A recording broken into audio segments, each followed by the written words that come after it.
Pourquoi le doigt d'honneur est-il une insulte?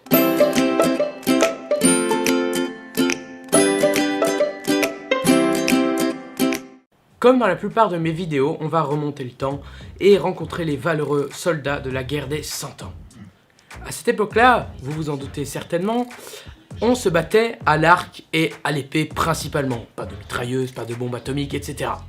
Figurez-vous que sans l'arc, il n'y aurait peut-être jamais eu de doigt d'honneur. En effet, ce geste prend vie durant la guerre des 100 ans qui opposait les Anglais et les Français. En ces temps, les Anglais avaient inventé des arcs, les longbows. Cet arc s'utilisait avec deux doigts, l'index et le majeur. Lorsque les Français capturaient un Anglais, ils avaient l'habitude de lui couper un doigt. Pour narguer les Français et pour montrer la puissance de leur armée, les Anglais avaient donc pris l'habitude de montrer leurs deux doigts pour dire « venez le chercher si vous le pouvez ».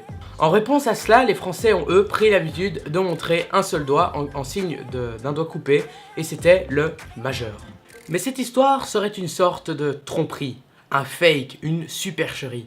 L'origine de ce doigt d'honneur serait en effet beaucoup plus ancienne. Elle remonterait même au temps de l'Empire romain.